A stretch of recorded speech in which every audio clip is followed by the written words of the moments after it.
In this video, we're going to start drawing the contour lines as well as the building outlines from these two images. Now, the first thing you want to do is you want to create new layers. So we'll go into your layer manager and we'll create a new layer for the contours. Now, the previous video showed the raster image underlays, and I've renamed those layers to raster contours complete and raster photo complete.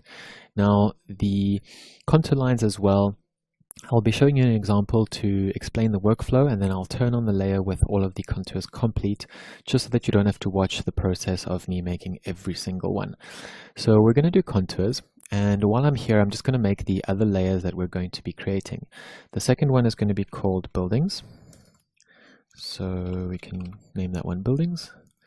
And then the last one is going to be the ocean edge. We already have a layer here, so we're just going to stick to, we're just going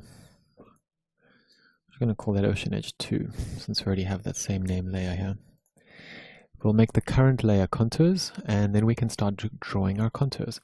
Now I'm going to start here, and I'm going to use a polyline because it is slightly easier for 3D Max later to generate a contour mesh using simple vector lines instead of using splines, which will generate too many vertices. So you will just go through your entire contour map, and you can individually draw each contour. You can also, to make things quicker, if you have too many contour lines, if you can skip them to make it every 50 meters, every 100 meters. You can really change that as according to your preference.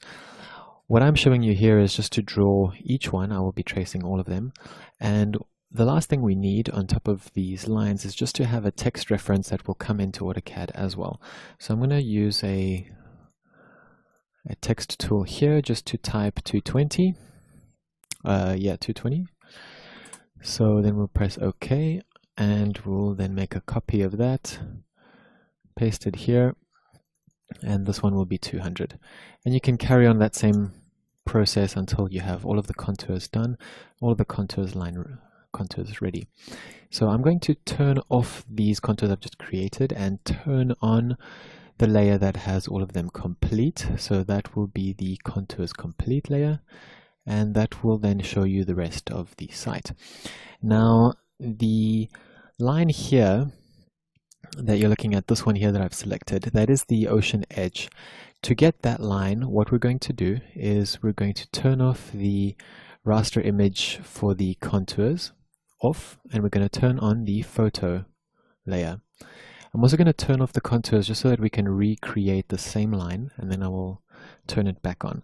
So now we're looking at the ocean edge line here, and we're going to create a vector line that traces that entire edge, very similar to how we did when we did the reflection map in Photoshop, except now we're doing the same thing in AutoCAD. And I find it much easier to do this in AutoCAD. You can do it in 3D Max, but for some reason when you bring in the images in AutoCAD, you have a very good resolution that you can zoom into, whereas in 3D Max, when you look at the texture, it does become a little bit more blurry. So doing this process is a bit more tricky. So again, I'm going to stop it right there, and you will see the line that we've just created is on the invisible contour line. So you'll see there we carry on, we do the entire ocean edge, and then that becomes its own single line vector. I'm going to once again turn that off, and then turn on the complete version.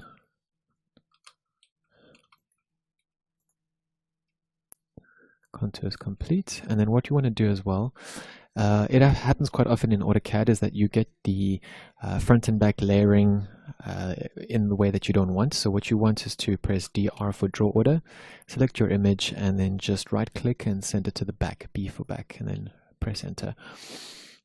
That way your raster image reference will move to the back, and you'll be able to see all of your contours.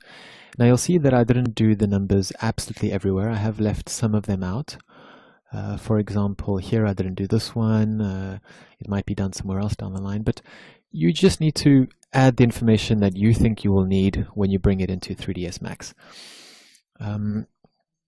If you feel that you need more contours, you can obviously draw more, but for our means, this is good enough. We're then going to turn this layer off, and we're going to focus on the next thing, which is the building outlines. To do the building outlines, you simply have to go to your building layer. We'll choose a different color, and then you will start drawing the outlines of the buildings to the resolution that you think you need for your project. Now, if it is an architectural project and you're in the concept phase, you really don't have to do too much detail. Well, we're going to be using Greeble, the plugin, the free plugin for 3D Max, to create more of the detail around the roof level.